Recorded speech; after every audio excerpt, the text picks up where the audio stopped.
यूनान पर एक बादशाह हुकूमत करता था। बादशाह को दौलत से बहुत प्यार था। सोने का तो वो दीवाना था।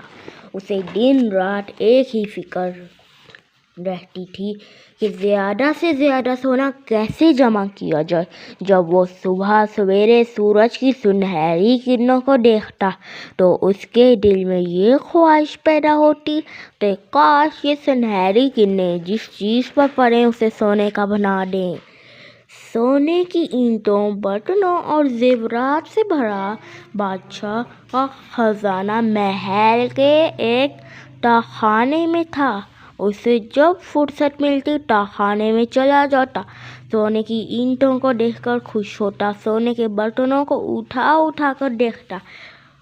एक दिन बादशाह तहखाने में बैठा सोने की चीज़ें देख रहा था। अचानक कमरे में रोशनी फैल गई। बादशाह चौंक गया। कमरा हर तरफ से बंद था, रोशनी वहाँ कैसे आ गई? अभी वो ये बात सोच ही रहा था कि उससे रोशनी के दरमियान एक शख्स नजर आया।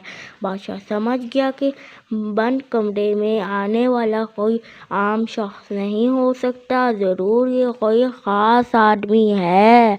बादशाह के कुछ बोलने से पहले ही उस शख्स ने कहा, बहुत सोना जमा कर रखा है आपने।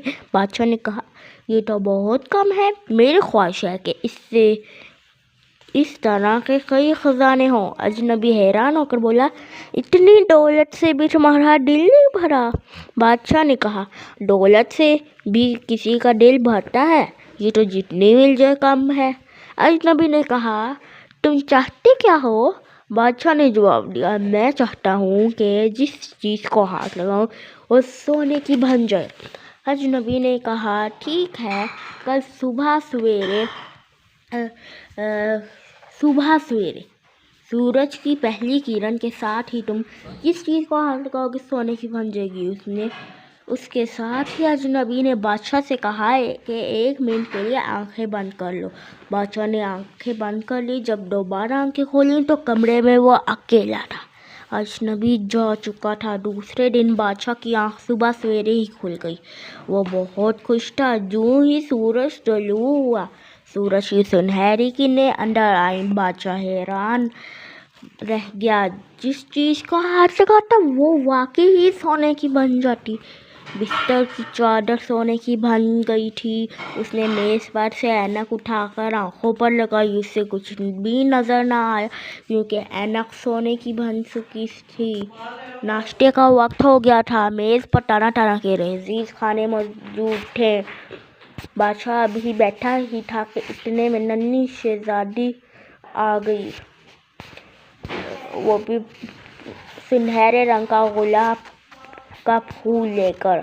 उसने रोते हुए कहा, अब्बा जान, मैं बाग में फूल तोड़ने गई लेकिन वो सब पत्थर की तरह सख्त हो गया। बादशाह ने कहका लगाते हुए कहा, प्यारी बेटी, इसमें रोने की क्या बात है? अब तो ये सोने के बनकर है, पहले से ज़्यादा खूबसूरत और कीमती हो गए हैं। तुम्हें इत्मीनान से नाश्ता करो। ये कहकर बादशाह ने चाय उठाकर प्याली में डालने की कोशिश की, लेकिन चायदानी सोने की बन गई। प्याली सोने की और प्याली में चाय पिघला हुआ सोना थी। सोना कौन पी सकता है?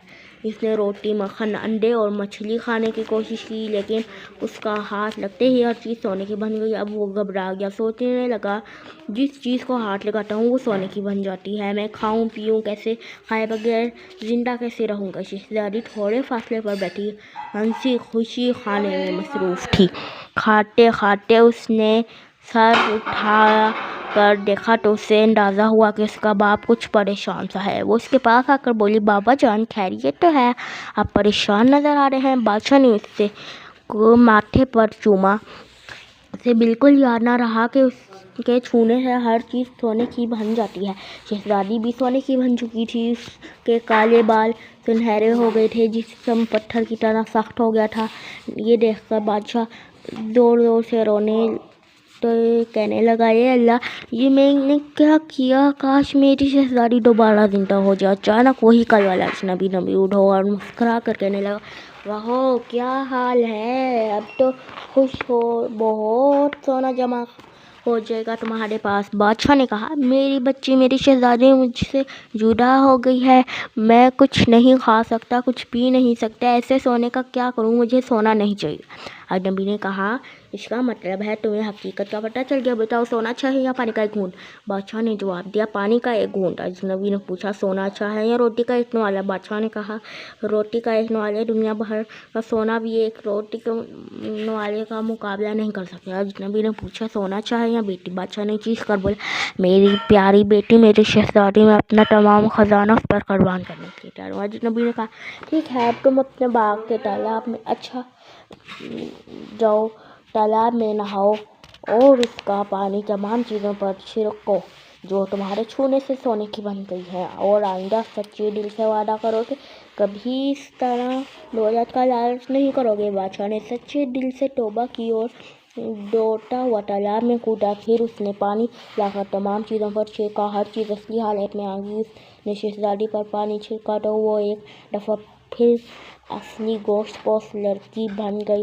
اس نے حیرت سے اپنے کپڑوں کو دیکھا اور بولی ارے میرے کپڑے کیسے بھیگ گئے، یہ تو خشک تھے۔ بادشاہ نے اسے گلے لگایا اور پوری بات بتائی، پھر باپ بیٹی دونوں مل کر ناشتہ کیا اور باغ میں جا کر پھولوں کی خوشبو سے لطف اٹھایا۔